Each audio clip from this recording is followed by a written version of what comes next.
Welcome back. Today we're doing a deep dive into, well, some pretty complex stuff from Revelation. We're looking at the seven seals, and especially that figure, the 144,000. Our goal here is really to cut through some of the noise, Yeah. especially the claims some groups make, and just get to the core message about salvation and obedience. Yeah, it's definitely needed. That number, 144,000, has been, frankly, weaponized quite a bit. Our sources point to groups like Jehovah's Witnesses, Shincheonji too, who basically insist you have to be part of their specific group to be counted. And the source material we're looking at doesn't mince words, does it? It calls those claims mistaken, even wickedness aimed at exploiting people. So, okay, if it's not some kind of literal membership list, what does 144,000 actually stand for? Right, so the most common understanding, and it makes a lot of sense textually, is symbolic. Think about the numbers. You've got 12 that often stands for completeness, right? Think tribes of Israel, the apostles. Right. Square that, you get 144. Then multiply by 1,000, which usually signifies like a huge multitude, fullness. So 144,000 likely symbolizes the complete number of all of God's redeemed people. Old Testament, New Testament, everyone. Okay, symbolic. But then Revelation 7 lists them out, tribe by tribe, doesn't it? From every tribe of the sons of Israel. Doesn't that sort of push back against a purely symbolic, universal meaning? That's a really good point, and the text itself seems to make a distinction right there in chapter 7. First, you have the 144,000 sealed specifically from the tribes of Israel. It sounds quite specific there. But then immediately after, John sees this other group, a great multitude that no one could number. Yeah. And where are they from? Every nation, tribe, people, language. It sounds much broader.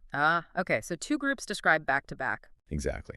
Now, people debate if there's ultimately distinct groups, say, Jewish believers versus the Gentile church, or maybe different ways of describing the same complete body of believers.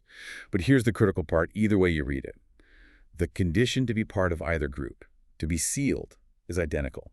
It's salvation only through faith in Jesus Christ and living a life that reflects God's word. So it's not about hitting a quota or being in the right club. It's about faith and obedience. Precisely. The number, 144,000, whether literal for one group or symbolic for all, it's like an assurance. It tells you God knows his own. He watches over everyone who follows him in faith. Okay, that helps clarify the who, but why do they need sealing? What's the context? That brings us to the seven seals, right? Yes, absolutely. The sealing happens right before major judgment unfolds. The 144,000 are sealed before the really intense stuff hits. And those first four seals, the famous four horsemen, they paint a grim picture of what the world looks like during this time. You've got war, economic hardship, injustice, famine, death.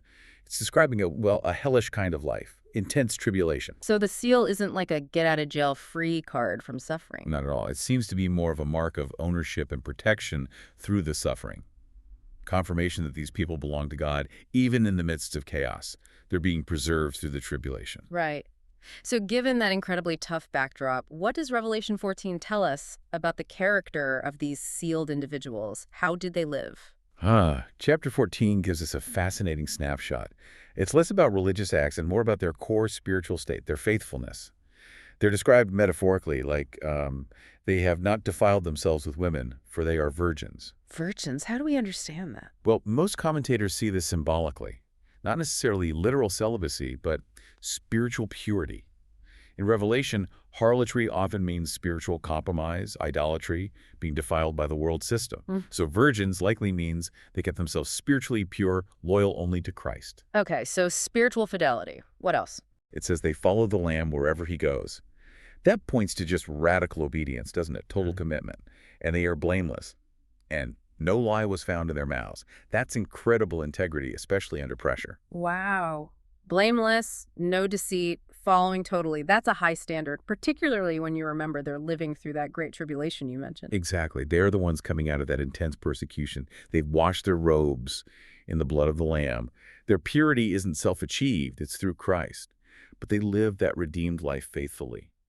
They face potentially deadly choices, like Daniel in Babylon, and chose obedience over compromise. So, wrapping this up, what's the big takeaway for us, for you listening right now? Well, connecting all these pieces, the seals showing a world full of trouble, the seals showing unwavering faith within that trouble.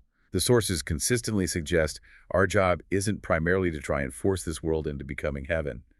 That's not the picture Revelation paints. Instead, we're described as sojourners passing through. This earth is the path, not the destination. So what is our purpose on that path? To be light and salt, to be witnesses, to live according to God's values within this often dark and difficult world.